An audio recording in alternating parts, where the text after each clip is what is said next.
आज फिर मेरी अलमारी को किसी ने पलट करके रख दिया है। सुबह जागती ही हानिया की नज़र अपनी अलमारी में पड़ी तो आंखें मिलते हुए माँ को पुकारने लगी, माँ माँ जल्दी से आन। हानिया बेटी क्या हुआ, क्यों चीख रही हो? माँ जान मेरी अलमारी का हाल देखें क्या हुआ है, इसमें इतना चीखने की क्या बात है, नाश्ता करके ठीक कर लेना। लेकिन माँ ये कौन करता है, मेरी चॉकलेट और चिप्स भी गायब है जो मैंने छुपा कर रखी थी। हानिया बेटी मुमकिन है सोने से पहले नींद की हालत में तुमने कुछ निकालने के लिए ऐसा किया हो, फिर तुम्हें सुबह जागने के बाद कुछ याद ना रहा हो। माँ मुझे तो लगता है सफीर ने किया है। हानिया सफीर तुम्हारा छोटा भाई है, इसके पास उन फजूल शरारतों के लिए वक्त ही कहाँ है।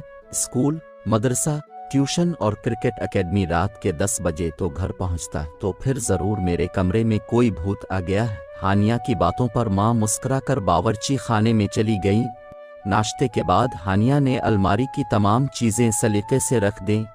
इसके बाद तो अक्सर हानिया की अलमारी का यही हाल होने लगा। अब तो माँ जान भी कुछ परेशान सी हो गई। हानिया ने रोती सूरत बनाकर कहा, माँ मुझे तो लगता है इस अलमारी में जरूर कोई भूत है, अब मुझे दूसरी अलमारी लेकर दें। मेरी सारी चॉकलेटें गायब हो जाती हैं, आज तो मेरी नई पेंसिल और ड्राइंग की कॉपी भी गायब है। हानिया की माँ ने कुछ सोचकर इस भूत को पकड़ने की ठान ली थी।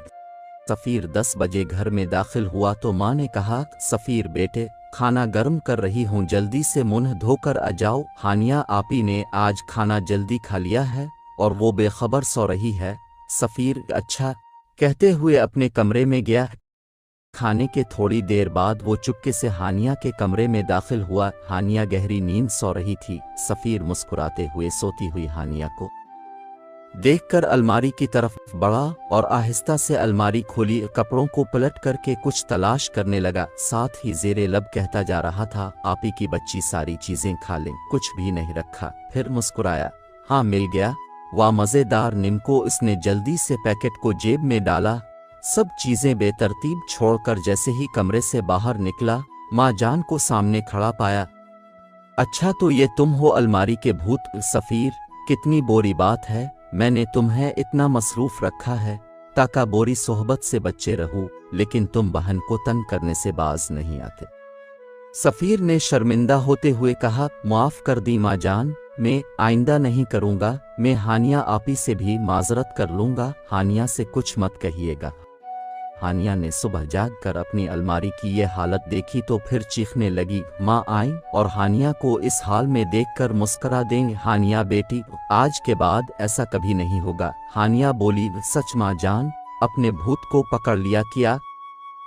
हाँ, कल मैंने और तमेरी बहादुर भाई ने मिलकर भूत पकड़ लिया। भूत बड़ा शर्मिंदा था और उसने कहा है कि आइंदा हानिया की अलमारी की तरफ कभी नहीं देखूंगा, और दोनों कान पकड़कर तौबा भी कर ली है। हानिया ने सफीर को घूरा तो माँ ने सफीर से कहा, सफीर रात को भूत ने क्या कहा? सफीर ने अपने दोनों कान पकड़ते हुए कहा, भूत ने कहा था कि आइंदा कभी हानिया आपी को तंग नहीं करूंगा, और हाँ भूत ने ये भी वापस कर दिया है। ये कहते हुए इसने जेब से निम्को का पैकेट निकाल कर हानिया की तरफ बढ़ा दिया।